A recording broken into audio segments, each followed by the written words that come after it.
Hello বন্ধুরা, আসসালামু আলাইকুম। এই যে দেখছেন আমাদের বাড়ির নতুন বিড়াল, এটা নতুন সদস্য আমাদের পরিবারের। নতুন বলতে ওরে আনছি আরও 1 মাসের মতো হয়েছে, কিন্তু এই ভিডিওটা আপলোড দেওয়া হয়নি এখন অবধি, তাই আজ ভাবলাম যে আজ আপলোড দিয়েই দেই। তো ওরে নিয়ে কিছু কথা বলি। ওরে আমরা যখন প্রথম আনছি, মানে আমার হাজব্যান্ড ওকে রাত্রবেলা নিয়ে আসে অ্যাডপশনে।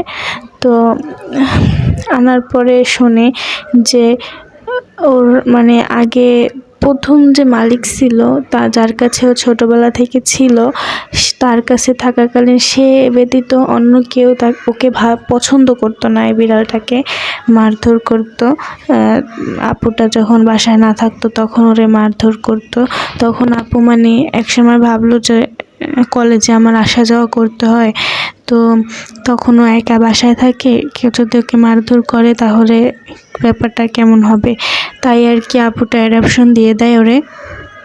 কিন্তু যার কাছে অ্যাডপশন দেয় সে ওকে ভালোভাবে রাখতে পারে না। মানে ওর আপুটার কাছে থাকা অবস্থায় ওর যে চেহারা ছিল সেরকম কিছুই এখন ওর নাই, মানে শুকিয়ে গেছে যেমন তেমন, আবার ওর গায়ের পশম টশম সব উঠে কমে গেছে। ও একটা মিক্স ব্রিড বিড়াল, তো এখন একদম দেশি বিড়ালের মতন দেখতে লাগে।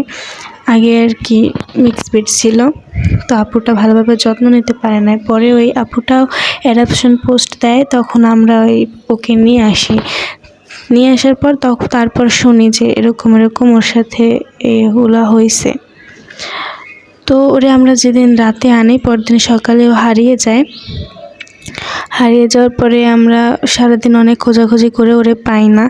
পরে আর কি বিকাল টাইমে ছাদে ওরে পাই। ছাদে এর আগেও অনেকবার ছাদে খুঁজতে গেছি কিন্তু পাই নাই। প্রথম যে আপনারা ভিডিওটা দেখছেন ওইটা হচ্ছে যে ওর হারিয়ে যাওয়ার পরে যখন পাইছি তখনকার ভিডিও, আর এখন যেটা দেখছেন এটা হচ্ছে বর্তমান ভিডিও। বর্তমানে আলহামদুলিল্লাহ ও অনেক ভালো আছে, আপনারা দোয়া করবেন ওর জন্য। আল্লাহ হাফেজ।